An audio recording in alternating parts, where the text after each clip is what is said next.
할렐루야. 오늘도 하나님의 말씀을 묵상하기 위해 화면 앞에 서신 우리 성도님들을 사랑하고 축복합니다.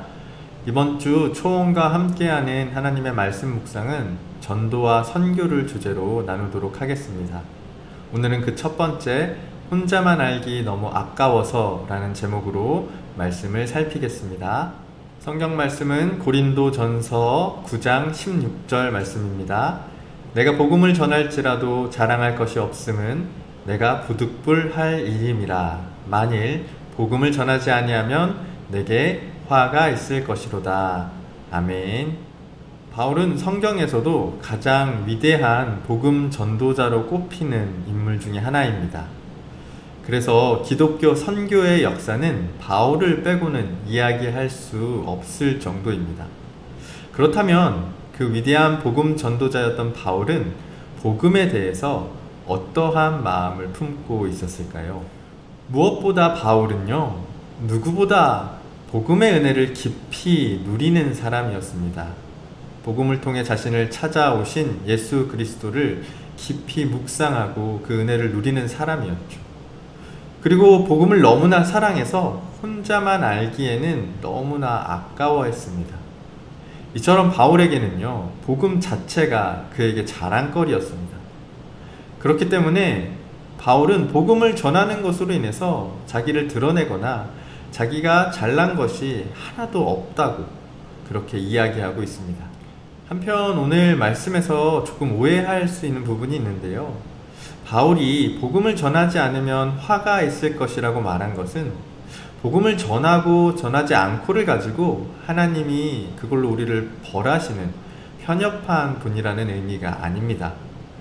바울이 그렇게 이야기한 것은 바울이 누린 복음의 은혜가 너무나 크고 그 복음이 너무 좋아서 마땅히 복음을 전해야만 하는 그 당위성을 강조하고 있는 것입니다. 우리가 믿는 복음, 그 복음은 예수님이 그리스도, 즉 우리가 예수님으로 인해 구원받았다, 예수님이 우리의 구원자시다 라는 의미를 담고 있습니다. 바울은 이 복음을 받고 그 감격을 주체할 수가 없었습니다. 예수 그리스도를 박해하는, 예수 그리스도를 믿는 사람들을 잡아 죽이던 삶을 살던 바울에게 복음이 믿어지고 그 감격이 깨달아지는 건 온 세상이 뒤바뀌는 것과 같은 놀라운 일이었기 때문에 그렇습니다. 바울은 그래서 이제 자기의 나머지 모든 삶이 복음과 엮이기를 간절히 소망했습니다. 그래서 그는 자신이 복음을 위해서 헌신하고 애쓰는 모든 일들이 복음에 참여하는 것이라고 고린도전서 9장 23절에서 이야기하고 있습니다. 우리도 우리에게 너무나 좋은 일이 생기면 그 일을 내 주변에 있는 사람들, 내가 사랑하는 사람들, 심지어 사랑하지 않더라도 내 곁에 있는 모든 사람들에게 그 소식을 나누고 싶어 합니다. 그 소식으로 인해서 내 마음이 너무나 기쁘고 그것을 전하는 것도 큰 행복감을 주는 순간들이 많이 있습니다. 그 일을 생각만 해도 좋고 모든 순간에 그것이 내 머릿속에 떠올라서 떠나지 않는 것이 있습니다. 이렇게 혼자만 알기에는 너무 아까워서 도무지 가만히 있을 수 없는 것, 전하지 않고는 배길 수가 없는 것, 그것이 바로 우리가 받은 복음이고 또한 우리가 전해야 하는 복음입니다.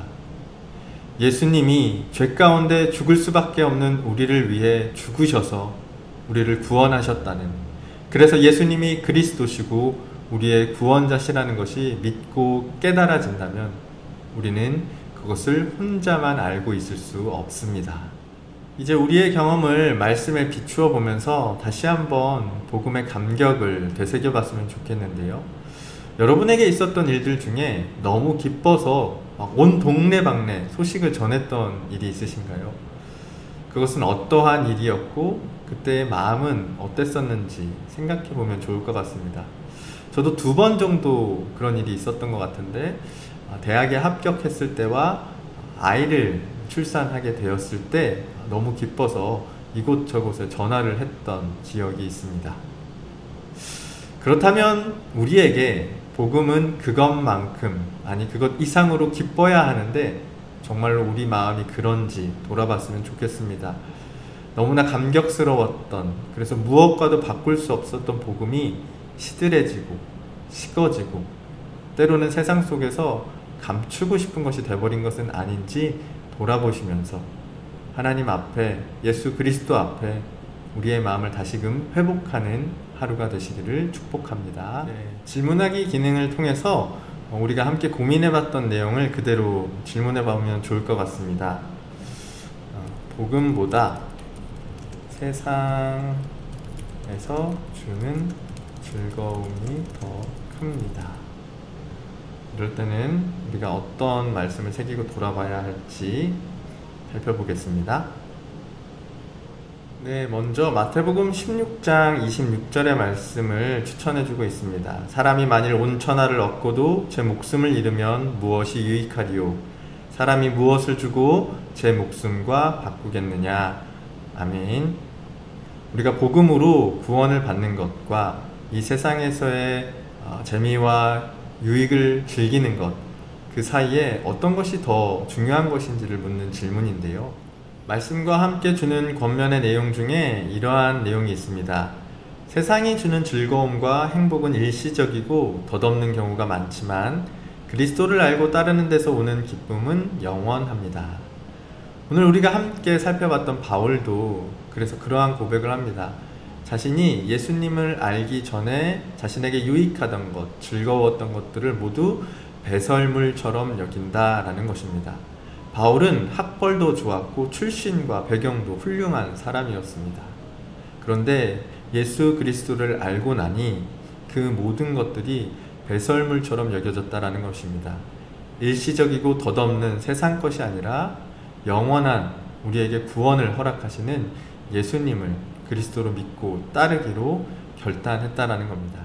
복음에서 우리는 우리를 향한 하나님의 사랑과 은혜, 죄의 용서, 영생의 소망에 대한 기쁜 소식을 발견합니다.